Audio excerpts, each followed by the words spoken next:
There we go. Day one, talk one of the nutrition. There, I love a flex. Online nutrition coaching symposium. This is you're the first one, Matteo. How does this feel? I'm honored. I'm going to set the tone. I'm going to set the bar as high as I possibly can. Just honestly, best of luck to the other presenters coming after me.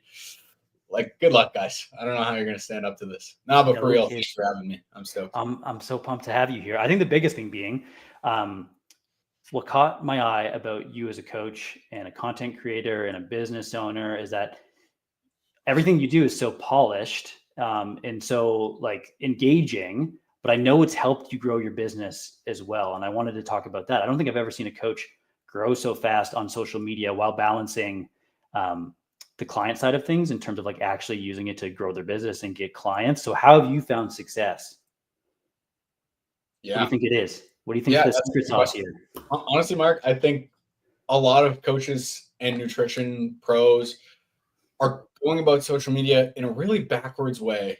I like to think of social media as a big backyard barbecue where everyone's hanging out. People are flipping hot dogs and burgers and just chit chatting. It's like, it's an extension of just reality and how we communicate, right? And if you've ever been to a barbecue, you don't want to be the weird dude who's there like, hey, you want to buy my thing, whatever. Like, just be either useful or entertaining or a combination of the two. It's weird when people show up and are just trying to sell, hey, buy my program, do this, do this, do this. The reality is that you are a person first in most cases with these things. And being able to be entertaining, being able to just engage with people, communicate, solve their problems, and be useful earns you a spot at the barbecue. That's not the weird dude who's coming here trying to sell and just trying to, make money for their business or whatever. So just remember that you're at a big party and you're kind of hanging out with everyone and, you want to be giving back and not just taking. I think that's just kind of a great North Star. It doesn't give you exactly what you need to do to how many times should I be posting and whatever and this and that, but everything else, all that other nitty gritty detail stuff is really just that. It's details. When your client asks you, should I be taking my creatine in the morning or should I be taking it? And you're like, bro, like this is the most like unnecessary detail ever, I think is what a lot of people get hung up on with the social media. And they forget that they're there to just help people in the first place and connect with them and just and spread their message a little bit. I think that's a big thing.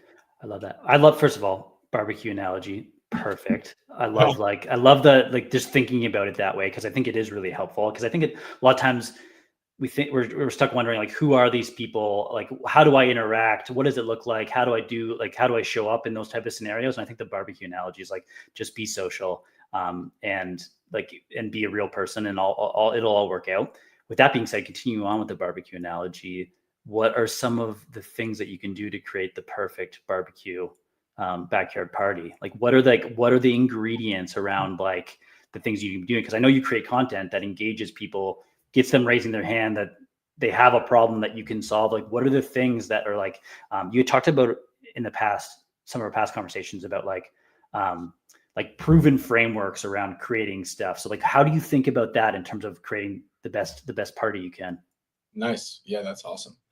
I mean, like, imagine you are just yourself. You're a nutrition or coach, you're an athlete, and you're at a barbecue party. I guarantee you that when people see you and you're like jacked or like they know that you're good at sports, guarantee you there's like 10 questions that they ask you most commonly.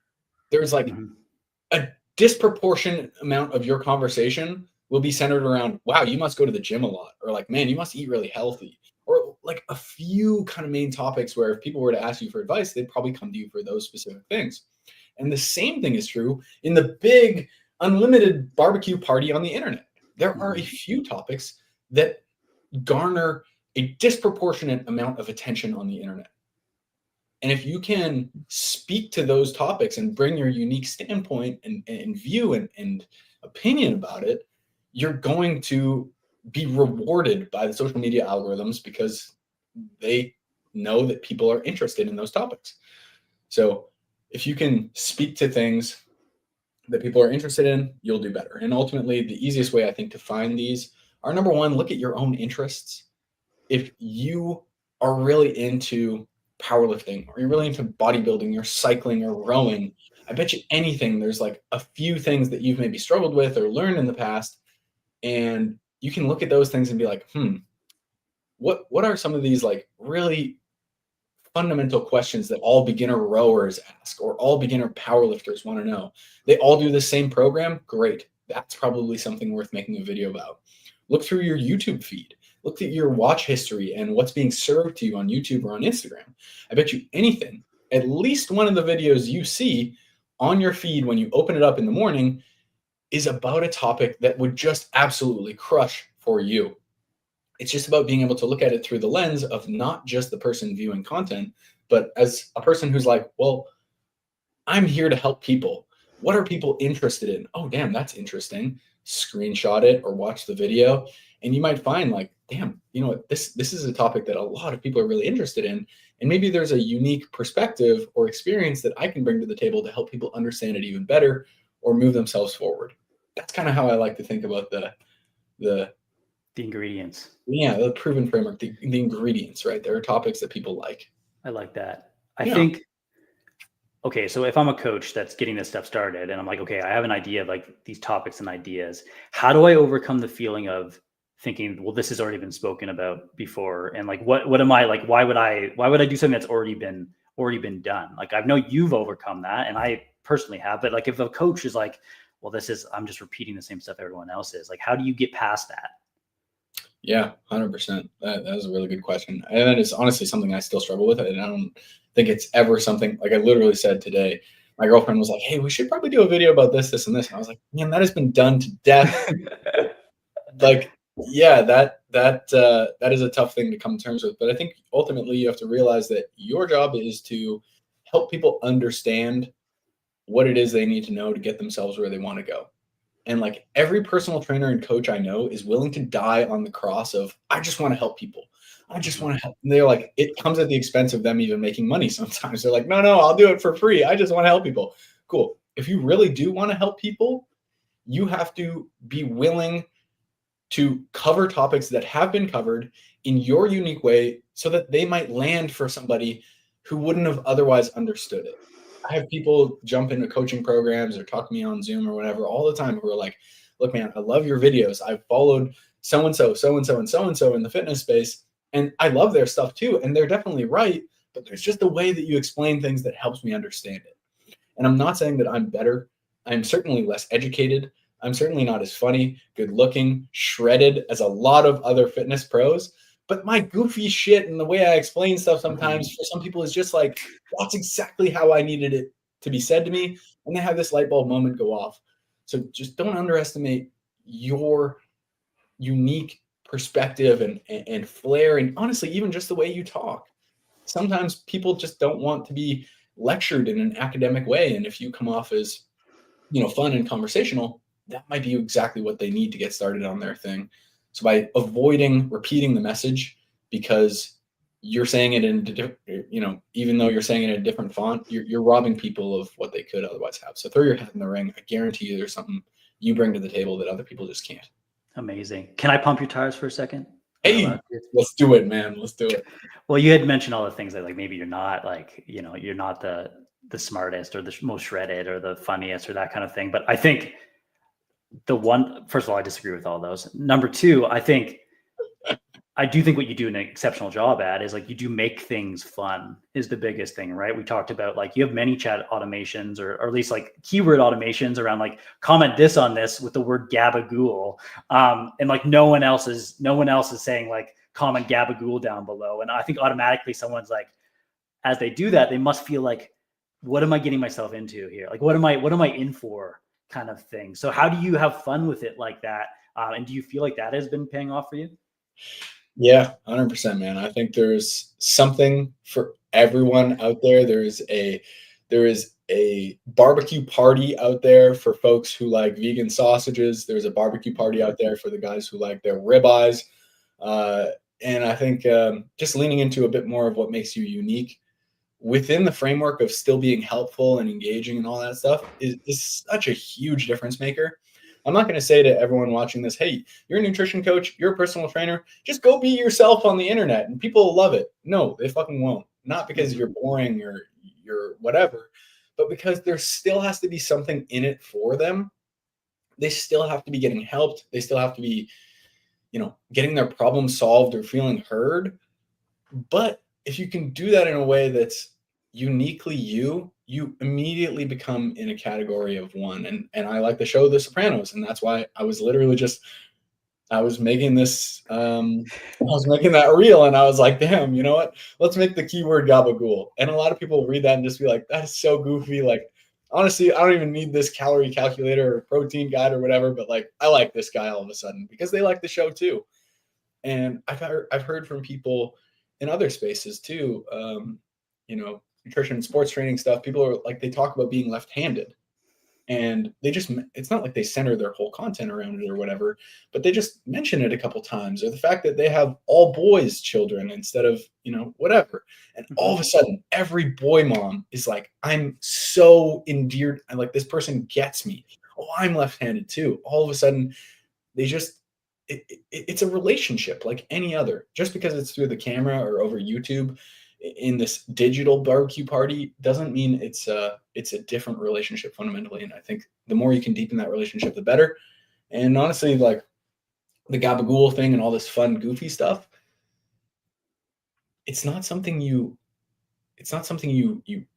create or you force or you build. Just allow stuff to happen, allow your personality to come through. I think, who was it that said, like, let your freak flag fly? I don't know.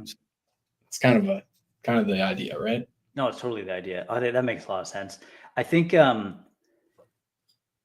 really hit your stride with that stuff, and I think it's paying off for you. You've had quite a few videos that have performed, like, you create so much content, but performed really, really well. Have you ever went into, and we use the word viral, and a lot of these things would be considered viral. Have you ever created something with the intent of going viral and it paying off like that? Or is it, yeah, okay. How do you come across that idea and the thought and like putting stuff into it? Like what were you thinking going into some of those moments? And then seeing it happen, like what was the strategy around that? Yeah, that's a good question. I will say that every video I've intended to go viral that has gone viral has not grown my business as substantially as I had thought it would. So big precursor and disclaimer for all personal trainers and nutrition coaches: going viral is not the thing that's going to make you a bunch of money in like 99% of cases. Yeah. Can we pause for a second? Then if we pause for a second, what is a thing that is going to be most helpful for your business? Yeah, that's good. I mean, I think a video that speaks specifically to someone's problems, shows them how to overcome them, and builds trust with that viewer, and shows them, hey, I get you. I've either been where you are or helped other people who are where you are. Here's some way you can take a meaningful step in the right direction. And that person goes out in their life and starts doing things differently, starts eating more protein at breakfast, starts training differently, and sees a bit of a result. That type of thing where you can actually genuinely change someone's life. And I don't mean change it in like the grandiose sense that they change every single thing they ever do.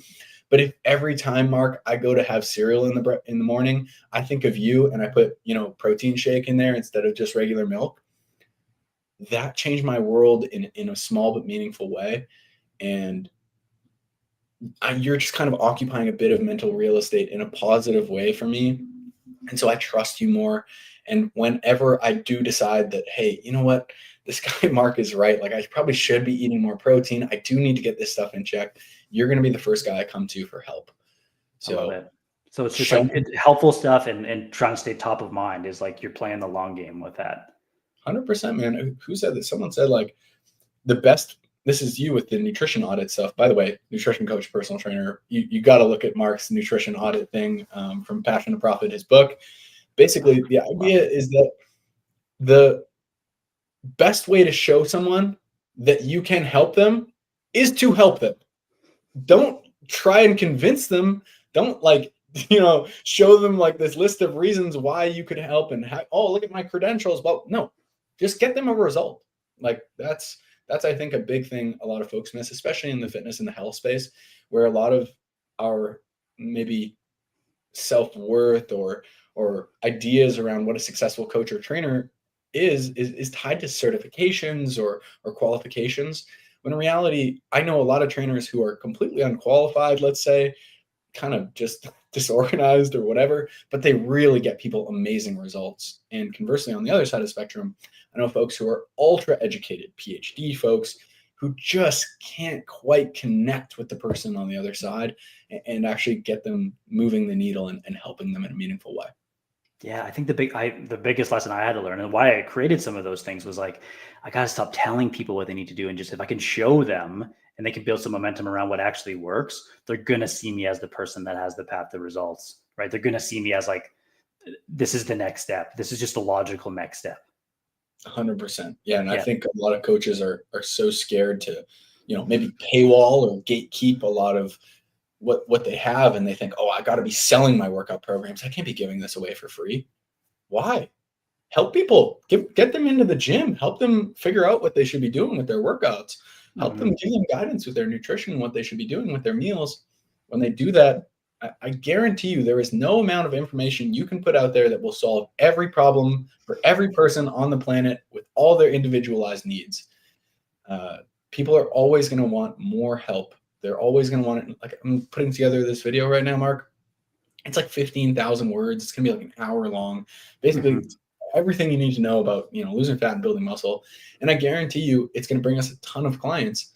Even though I'm literally telling them step by step exactly what they need to do, there's going to be someone who says, hey, I work night shifts. What about me?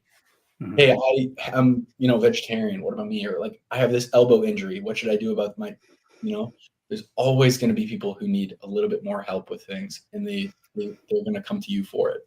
Yeah, I think, man, that's such a, so you feel like you're kind of in the camp of, I can give all this stuff away, but I'm still going to be rewarded for it. Yeah, 100%. And, I think just giving people little tidbits of information and helping them move in the right direction is just like, it's the most what's the word I can use here? Like, you're going to get a lot of just general goodwill with people by helping a lot of them. Building some social credit, that makes sense to me. I think the one thing that clicked for me with that in terms of like stopping gatekeeping information and just putting it all out there was that when I realized, and someone had said to me, it's like, you can give all this stuff away for free, but people are still going to pay you for the application of it. And that is in reality what coaching is, right? It's like the accountability, the guidance, it's being presented to me as an individual. Like, that's the thing that they're still going to like take the next step with you for, regardless if you've already given them all the things. Yeah, 100%. I think a lot of personal trainers and nutrition coaches watching this, who are trying to grow their business, who are trying to, be a better coach for their people, are experiencing a very similar thing in their business that a lot of our potential clients are facing, where what they think is a technical issue. I need to fix my landing page. I don't know which email software I need to use. What app should I be using for my clients? How do I find more clients? A lot of these issues that present as a technical problem on the surface level are really an underlying, I would say, mindset or emotional problem of, hey, maybe I'm insecure about my ability to actually, help people, or maybe I'm just like kind of have some weird ideas about selling and money, and that's kind of an aversion thing. And I guarantee you a lot of what's going on with your clients is a similar thing. It's not actually, hey, I don't know what I should be doing in the gym. It's, I don't feel comfortable there. I don't feel confident with it. I don't want to get hurt. I don't like the way my body looks, and I've tried in the past and failed, and that's embarrassing, and I'm ashamed about that. And that's where coaching comes in. You can't tackle all that stuff in a YouTube video. And everyone is unique. You're 100% right. That's what it really is all about.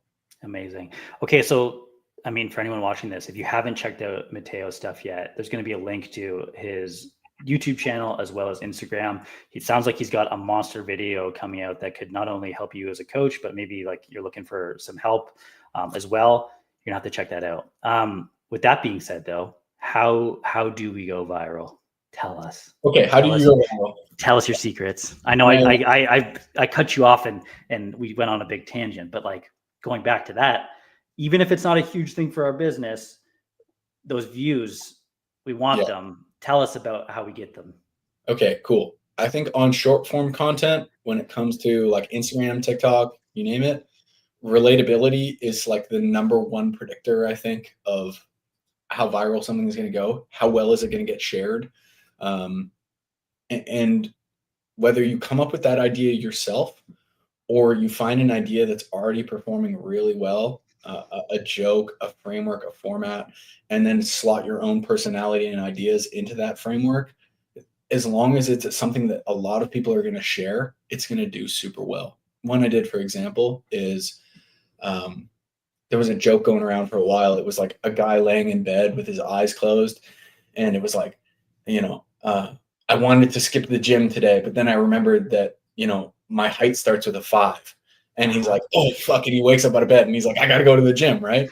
Uh-huh. And I was like, oh, that's funny because, he doesn't have anything else going for him and whatever. So a lot of guys are going to share that, and a lot of gals too, because that's funny. It's a joke. It's not trying to like sell you anything or take anything. People just want to be entertained. They want to share that.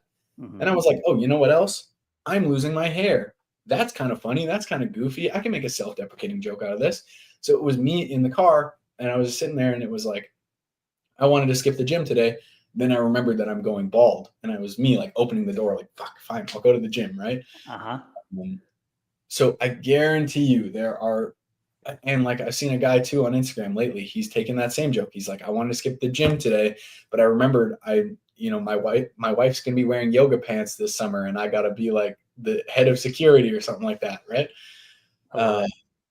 So like people are just remixing these ideas that have previously done really well and running with them. So Okay, so that's the short form stuff. Is it any different for your long form content? it's the same process. You're going to remix and add your own unique ideas and perspective to high performing topics and frameworks. Like I did one, I've done a couple now that are like how to lose fat while building muscle at the same time. This is like the number one fitness topic you will see on YouTube, especially among men, and for good reason. Guys want to be more jacked, they want to be leaner, right? So how to build muscle and lose fat at the same time. You will see that everywhere, and the videos are in the hundreds of thousands or millions. So I was like, cool, I know a thing or two about that. I'm going to make a video about that, and I'm going to try and add something unique to it that other people haven't done. So that is ultimately kind of your bread and butter for looking at making something really high performing that's going to reach a lot of new audience. If you're making YouTube videos, that should definitely be a tool in the toolbox for you. Amazing. When you say adding your own stuff, are you infusing mostly your personality, or is it like different stories and analogies? Or are you just like, are you trying to fill gaps? Like, what are you thinking of when you're kind of like making it your own? Yeah, that's a good question. This is the unsexy answer that I think a lot of people really are going to hate me for saying, but Let's hear it. This is work, and you are at a job right now. Your job is to do a really great job at this. If you find a high-performing video topic or idea that you want to recreate with your own perspective and ideas, you're going to watch all the videos out there that you can find with that same topic or title, and you're going to take notes on them. You're going to take detailed notes on, like, for example, I just did one. I watched 7 videos. I took notes on all of them. It took me more time than I had care to admit. And then I was like, okay, cool. What are the things that everyone's covering? Who covered it in a way that I really liked? Oh yeah, this guy. But I'm like, yeah, but that still doesn't talk about this one thing that all my clients really seem to not understand. Or like they all just kind of really scientifically explain this part and just like blast over it as if everyone understands already what, protein, how it actually works. Okay, cool. You know what? In my video, I'm going to take that back a notch. I'm going to peel that back a little bit and explain that in a more beginner sense, because I find a lot of people struggle with that. Or, you know what? This point was actually really explained super well in all these videos and beaten to death. But nobody can show the before afters that my client had when he started implementing this principle, and show it through a real world experience and not just like in a video overlay. And yeah, so it's both. It's filling in the gaps. It's doing things through your voice and your perspective in a way your people would understand at your barbecue. And also, yeah, so it's ultimately that you're I love that. not copying people or You're not word for word. Like I have people on YouTube. One guy's just literally, he's made a few of my videos like nearly word for word. He just transcribes them and then records them. And I'm like, that is unreal. I'm like, I can't, it's unreal. I mean, I'm flattered, but like, that's not what you should be doing as a coach. That's not what I'm recommending here. Yeah, no, I the one thing that has helped me wrap my head around it, and first of all, I love the barbecue analogy because it's almost like thinking, someone's already thrown a party. I can't throw a party again. It's like, that would be a ridiculous way of thinking about things. You're going to throw your own party and it's going to be different and it's going to be great. The one thing I've wrapped my head around is that like, when I'm creating this type of content, I'm a news reporter. Like I'm reporting on the stories that matter. And I'm telling it in my own words, but I'm going to use things that like detail the story and keep people engaged, but I'm not going to worry about like, has it been done before? Because if I looked around, there'd be other reporters talking about the exact same story. I would be silly to be like, this has been done before. This is not going to do it. So I would try to wrap my head around it that way, being like, no, this is an important thing to tell. Yeah, 100%. Yeah. Man. And how many Batman movies have there been? So many, and that's never going to go away, right? Because people know. Better. They start adding new details, new storylines, new spinoffs, new special effects, right? And you'll find that you may even want to recreate your old videos after a while because you're like, man, I can explain this so much better now. I have a better perspective on it. Without a doubt. I do know you pride yourself on being a coach first and not just a content creator. If we talked about the nitty gritty around like what a week looks like in Captain Gabagool's life, how are you spending your time in terms of like the breakdown? Is it like between creating content and actually coaching clients? Like, what does that look like briefly? Yeah, 100%. That is really, I think, the toughest thing for me personally right now is just balancing, hey, I need to take great care of the people I have, and I also want to reach more people.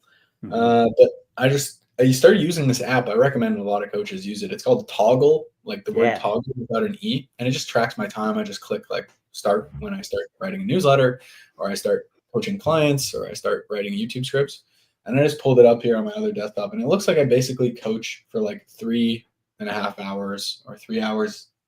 Okay, 3 hours a day average. I'm actually coaching people, which means like I'm either on calls with my clients, I'm in our group program. Oh, that would even be more. So it's like 3.5 hours. I'm either in the group answering questions, direct messaging with my one-on-one clients, updating programs, onboarding people, or on Zoom with them. And that's exclusive of administrative time like billing, scheduling, all that stuff. Mm-hmm. So about 3.5 hours a day of that. And then the content creation stuff is probably like another 2.5 hours or so per day. Yep. Okay. So it is like the majority of it is still coaching time for the most part. Yeah, definitely. Cool. And it swings too, right? Like I think as you keep going with the content stuff, you might find that you start batching it out a little bit, and maybe one Friday you spend 6 hours on it, but that frees you up for the rest of the week to really focus on your clients. And it's a fluid thing. Yeah, like when you're creating this monster video, right? Like you're going to actually dive into, there's going to be more writing, more creation around that kind of stuff. There's just some ebbs and flows around that. Yeah, like this video I just made, I think it's at like 9 hours or something for the script. So I'm like, oh God. No kidding. And when you create something like that, you're going in with the intention of like, hey, this, and correct me if I'm wrong, this probably won't go viral in the same way that some of the other ones will, but it's going to be so valuable that like it's going to have its place and kind of like, one of the cornerstones of how people find me and what they end up watching and what makes them like make that decision to work with you. 1,000%, Mark. I think that's what a lot of people are missing out on. Coaches who only focus on TikTok and Instagram and short form content, who don't write on a blog, who don't make YouTube videos. You are missing out on, let's just call it digital real estate, which is, hey, if you were to buy a house tomorrow in Winnipeg, in 10 years, it'll probably be worth some more money. And that house is just appreciating in value out there. You don't have to do anything with it. The same thing is true with YouTube. Yeah, this video is going to take me a ton of time to make, And it took me all my years of experience, both in content creation and coaching and public speaking and whatever, to get to this point where I can even fucking make this video. But every person who joins my newsletter or finds my channel or whatever has a question about something, I can just be like, yo, I cover that in detail right here. And whether that just helps them for free or moves them closer to being a client or buying one of my programs, awesome. Amazing. Yeah. Super, super helpful. Speaking of your newsletter, if you're watching this video yet and you haven't registered for the symposium, that's going to be the only way to, number one, get all the recordings for these talks all in one place, as well as get some free coaching resources. And I know, Matteo, you have a free training program you're going to hook up within that. And I'm assuming that's going to be a good way for people to get on your newsletter. Yeah, 100%. Build the newsletter, folks. If you're not doing that, get after it. But also get on some newsletters and see what great coaches like Matteo are doing and talking about and putting out there, because that would be helpful for inspiration as well as like there's always stuff that we need to focus on as coaches too. So that part's interesting. Yeah, 100%. I think a lot of people already have a whole email list that they don't even realize, that are like, hey, people you've worked with in the past, friends, whatever. That's a list. Put that together. Absolutely. I think that's one of the best ways to get started. For any new coaches or aspiring coaches, is there anything that you'd leave them with in terms of content creation, Matteo? We covered so much today already. Yeah, 100%. I think just look at it the same way you look at it at your training and your nutrition efforts. You can go and film a video today and it may go nowhere, but that does not mean it doesn't move you further in the long run. Just like if you were to go do a workout or go eat a healthy meal, you might not see immediate progress with stuff, but as you get better, not only at doing the thing and putting in the reps, all that stuff kind of compounds. All that goodwill you're building, all those skills you're building at making better content over time really does add up. So don't get demoralized if you don't see things working right away. It is a long game, but it is so damn worth it. Amazing. What a great place to wrap up. Very, very helpful, Matteo. Thanks for kicking off the symposium here. I've actually emailed the rest of the presenters while we were speaking. I just canceled the rest because, man, how can we top that? Could you imagine? Just water everywhere. Amazing. Oh, hey, that was close. Yeah. Thanks for joining me, my man. I appreciate it. If anyone wants to check out anything else about Matteo, again, in the description, you're going to find his social media handles, both his YouTube and his Instagram. Reach out to him, ask him some questions, and thank you so much for kicking us off, dude. All right, perfect. Now, as great as all those tips are, maybe you're still wondering how to start or grow your nutrition coaching. Here's what I want you to do. Go to the first link down in the description below, and you'll get all the details on our Nutrition Coaching Academy certification. It's a 90-day program that'll give you everything you need to start nutrition coaching or to take your nutrition coaching business to the next level. Check out all the details down in the link below, and thanks for watching.